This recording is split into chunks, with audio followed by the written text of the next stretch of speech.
Today is January the 19th, 2017. I'm Keith Bohr, and welcome to another episode of Homeless in Titusville. And today I'm being joined by, what is your name, ma'am? Irene Jenkins. And your name, sir? Michael Lanier. And what is your name? Grace. Your name is Grace, and your name? Isabella. Isabella. And little guy's name here? William. And how old is William? William is 6 months. And how old is she? She is 5. And Gracie had a birthday 4 days after Christmas, didn't you? You turned 7, didn't you? Yeah. And listen, there's a lot of people that want to know what's going on with you because they heard your request to Santa Claus to have your own place to live. And did you know that Santa Claus is still working on it? Yeah. He is still working on it. I have confirmation from Santa's helpers that he is working on it. Isn't that great? Yeah. So we're trying just as hard as we possibly can. And how about you? How are you doing? See, I'm good. You're good. You're not very talkative, are you? No, she's very shy. Very shy. So what's happened since I talked to you earlier in the month in December? We are still living in our truck, still trying to get the funds to get into a place. Is it a financial thing now? Because I heard there was a little bit of fundraiser. There was some money raised, and really it was a significant amount. I think $600 was raised. It's not just a financial thing, it's just that people are not renting a 2-bedroom to a family of 5. And either they will, but you don't make the criteria of with your income due to the income is higher than what they want. And so the reason you're going for a 2-bedroom is because that's what you can realistically afford. Yes. And if you did get into this 3-bedroom, like some of these agencies are suggesting, you wouldn't be able to afford to We'll keep be this homeless up. in less than a month. Let me check something real quick. Okay, sorry, I just had to make sure. I was recording the audio okay. So you'll be homeless again in less than a month. If I go to a 3-bedroom, they're talking about $915. I went to one, $915, and that's a month. There is no way my family can afford that. I will be homeless in a month again. Wow. I have checked everywhere in Titusville, everywhere. It's either I don't meet the standards, even if I do it by myself, I don't make the income. If he does it by himself, he makes the income, but the criteria of their income, he makes too much income. So here's the deal, right? So you by yourself at what you make, but you claim the kids. The kids are as far as legally concerned with food stamps, everything else, the kids are yours, okay? Yes. So if the kids were transferred with him, would that make, what kind of a difference would that make? That would make that he will not get food stamps. He will not get no Medicaid, which is a portion of Medicaid pays for a certain amount of their meds and their stuff. That means he'll have to pay for all of their meds, which I've explained to you once before. Mm-hmm. Her medication is over $1,000 for one. Her medication is over $600. So that means, again, we'll be homeless again in less than a month. And it's not, and Mike, it's not like you're making Donald Trump wages, right? No. I mean, we're talking like if you don't qualify, it's like probably like by a nickel too much. Yep. And then the other thing to take into consideration is you have child support that comes out of $800 a month. So, you're making, between 10 and 11, let's just say. I don't want to give exact numbers. But, when you're paying that kind of money in child support, which, it's your child, you're responsible, and I'm sure you feel that way, but at the same time, if that child was living with you, that money would be, you would be housed by some of that money and fed by some of that food and things like that. So, so listen, babies, would you guys like to go play and we'll talk? I'll just talk to Mom. Yeah. And let you guys. Okay, you guys can go play with Dad. So my wife met with you and she tried to get you in a place, and I met with you and we went and called around and asked. We went to the Brevard Sharing Center. Did they have any help for you? Nope. They still not. They won't even touch me. As we had a conversation, is the only reason why they were going to help me is because of you, and they still have not, because due to there's nobody that will sign a paper. I've called 3 places to see if I can go stay in there. They don't have no room. And that was Are we talking one- about a shelter? Yes. They don't have no room in Cocoa. That means, again, I'm put back on the streets in my car. So you forced to look at shelters in Cocoa? There's nothing here in Titusville? There is nothing here in Titusville unless you go to a cold night shelter, and that is it. But you only qualify with that if the temperature is below 40 degrees. Yep. And I found that out recently. Yep. So I'm like stuck in a hard rock. I don't know what to do. My kids have, Gracie has missed school. Due to, I don't want her to miss school, but I just recently got her back into school so she can go back to school. Isabella is missing school due to, with me working, him working, and we had to make sure that they are taken care of. So right now we are financially, his parents are helping us out so we can work to get to work to make sure that we still have jobs. But you're taking them to daycare, and let everybody know, where are you having to drive the kids to daycare? Fort Pierce, Florida. Fort Pierce, to his parents' house. Yep. Because that's the affordable daycare. That's what you can afford. Yep. Affordable daycare is expensive for me. It's still expensive. It's still an expense that I have to take on due to I have 3 children. Nobody in Titusville, not even ELC, will touch me due to they are both older. And with the younger one, if I do daycare here in Titusville, it will cost me anywhere between $160 to over $200. And that is if Per month, per week? per week. Per week. That's if Michael changes his schedule to where he has to work 7 to 4. So if he just say if we need a couple extra hours, I end up having to do them because Michael can't, because he has to be there to pick up the kids. So basically, no one again is after 5, 6 o'clock. Daycare's closed. So nobody else is there to help me, give me a little boost to help me take care of my kids. So explain the work hours. What are we talking? So give me an example of what Mike works. Michael works anywhere between 7 o'clock till 4 one day. Is that Monday through Friday, or? Nope. That is different days. Then his schedule switches to where Monday through Friday he can work 11 till 8. So there again, we don't have affordable babysitter, so I have to drive them to Fort Pierce where it's affordable. And how about you? What are your work hours? Well, what's going on with you in work? Well, recently I got a promotion, which means a better pay. Okay, so that's great, right? Better Yes, pay? but to them, if you go into trying to get a 2-bedroom, again, they look at your income because of income restricted places. Right. I make Too little. too little. So with my hours, they run anywhere between 8:30 in the morning and 10 o'clock at nighttime, because now I have to drive because they moved me to a different store, which a different store that has basically lost all their employees that don't know how to run a store. So now you talking, this is more of a burden on you that you have to travel now? Yes, To a I have different to location? I have to travel to Rockledge every day now. And we're And what talking kind of hours and what? Give me a percentage. Did you get a 10% raise, a 2% raise? Did I they got- make this worth it? They made it worth it for me because I'm looking at my family and sleeping in a truck. Due to that, it was worth it. Working with it, me driving, it wasn't. Right. So when you factor in the gas money and stuff, it's not. It's not. It equals out. I didn't make no pay raise. I didn't make nothing. You didn't get ahead.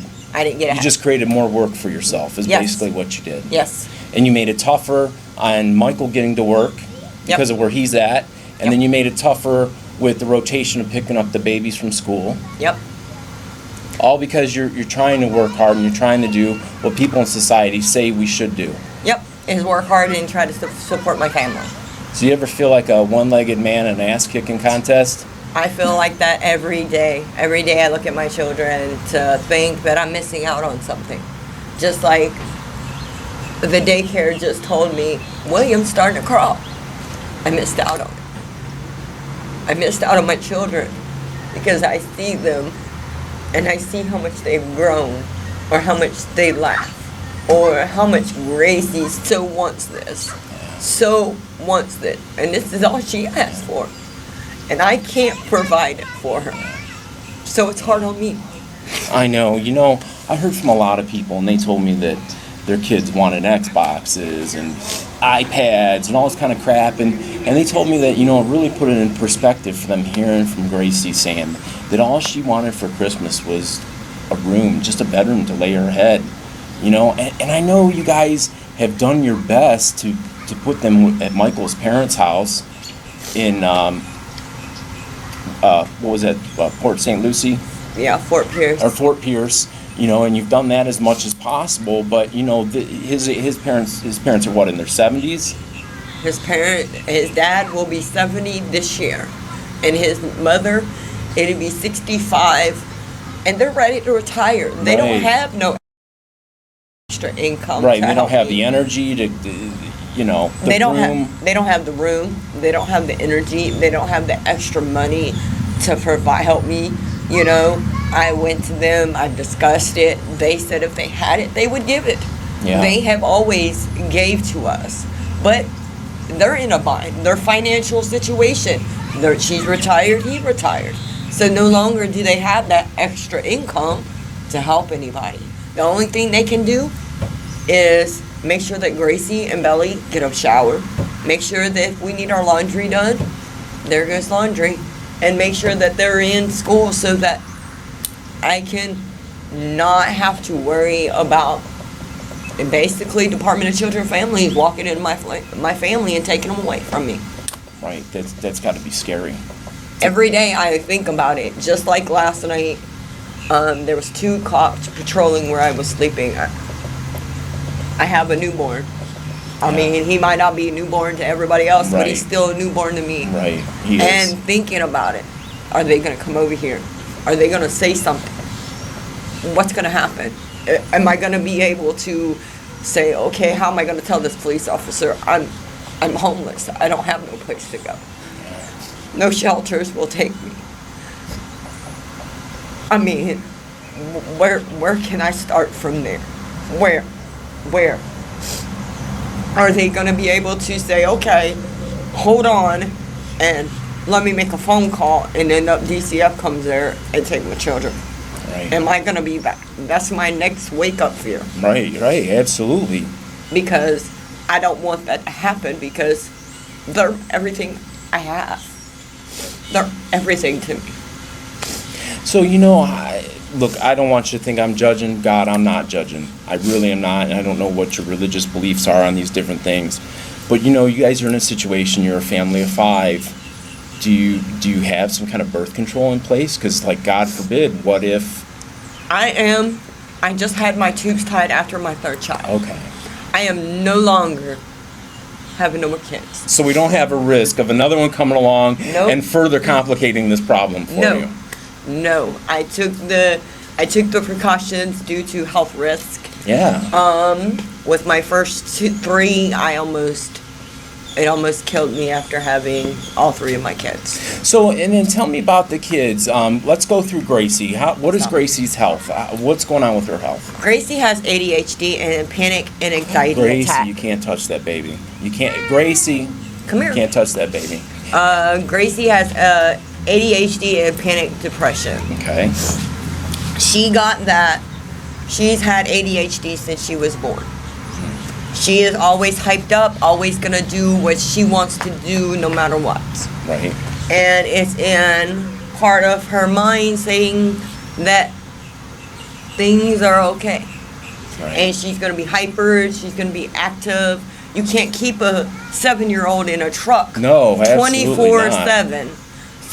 So that energy just got worse, Just because bounces that's off all those walls. They got to be fighting and bickering and touching each other's clothes and toys and driving you just absolutely bonkers.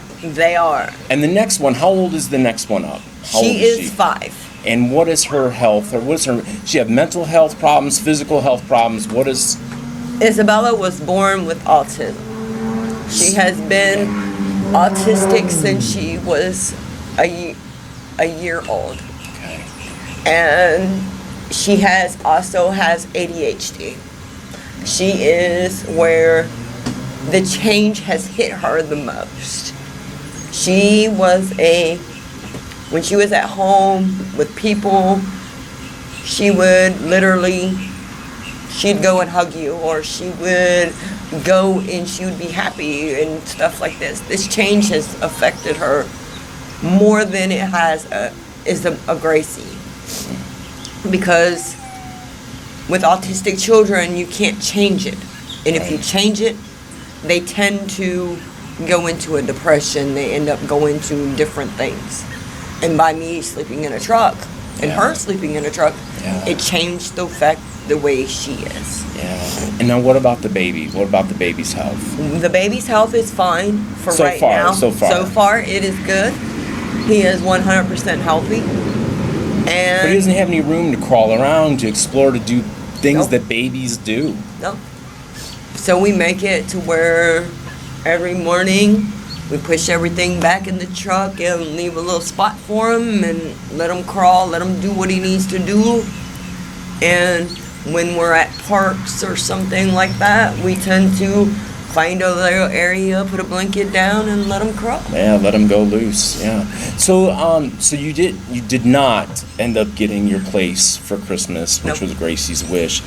What did the children get for Christmas? Gracie got a couple of toys, couple outfits, Belly, couple of toys, couple outfits that I purchased. That I didn't really purchase them. Walmart, the place I work at, gave me a gift card of what they call a gift card, and it was on a coupon, and you spend it however you wanted. I bought a couple of toys a piece for the kids to make sure that they were taken care of. Just something little, something to make them feel better. Something to make them feel better, but also something that'll give. Something that was small too, because you don't have the room to put it anywhere. So I had to buy them a couple of toys that were Little dollies. That's it. That's all they got. Oh, you know, guys, look, this is a real family. A family of 5. If somebody out there, you guys have an answer for me. If you know somebody that'll rent to them, you know, they do have they both work. These are hard-working. Everybody's an American citizen, right? We're talking. Yes. These are hard-working Americans. You know, there's just nothing more that can be said really about that. If you guys have any kind of help, anything at all, go ahead and leave me a message. KEITHWOHR on Facebook. You guys can also leave me a message on YouTube. I do respond to those. And also, you guys had a GoFundMe. Yep. And do you know what the address is? How could people reach out and donate directly to you to help you get off the streets? They can donate on the GoFundMe page. They can also look What's on. the name of it? Do you know the name of it? It's Irene Jenkins. It's under my name. They can also look up your name. I'm on your Facebook page. I'm also in the Homeless in Titusville. Yeah, Homeless in Titusville Facebook page. You guys can join that. I'll approve you, and you guys can reach out to Irene directly. If you guys don't want to, have me as a middleman, then again, some people do. They feel more comfortable of coming to me, giving me, because they want to remain anonymous. If you want to do that, you can do that too. And then there's also, what's her name? You can also reach out to Rachel, your wife. And also, what's her name? Jenny? Oh, Jeannie Huppert. Yep. Yeah, you can Jeannie also reach Huppert. out to her. She is also in this. That is one of our elves out here in Titusville. She had a garage sale and she raised nearly $600 Yes, for a security deposit to get you guys in somewhere. Yes. So now it seems that we're about 75-80% of the monies that we need to get you in a place. Yes. But now the problem is finding a place that'll actually let you move in that you can afford. Yes. Because you're a smart person, you're not foolish. You're not saying, oh, I can take this in and then be right back out on your butt in 90 days because you know better. You know financially, you've worked the numbers, you know what the budget is. You guys are highly intelligent people. You're normal people. You guys One of the main things that I ask people that I do interviews with is family involvement. You know, because if their own family won't help them, then that lets me know something isn't right. And in your case, your family is helping you the best that they can, but it's just that they are elderly or they don't have it. They're just you know, barely holding on themselves. Yes, that's the whole thing. Is if they had it, they would give it, but they don't have it anymore. I mean, they are retired. Yeah. I mean, and they have their own bills that they have. We're going to have to go here in a minute, but what are your thoughts for the future? Do you have anything else that you want to say or that you think is important that people should know? I'm just hoping that everybody out here in Titusville understands that there is homeless here. Yes. And it doesn't matter what you say or do. I can understand if someone's holding a sign, ask them what their most important needs are. Because even that, and coming from your house, my daughter found a homeless guy sitting on the side of the road. And I'm going to say this because it needs to be said. Yeah. We had some extra food in our car. Because you had nowhere to store it. Nope. And Gracie asked me, Mommy, is that a homeless man? I said, yes. She goes, Mommy, can I give them to him? I said, yeah, sure. The guy literally thanked her and told her how beautiful she was. Went on the side of the street and ate his sandwich. Wow. It doesn't matter who's homeless. Stop judging. Right, all human beings. Nobody's a throwaway person. Everybody has worth. We all have worth. All have value. Nobody's a throwaway.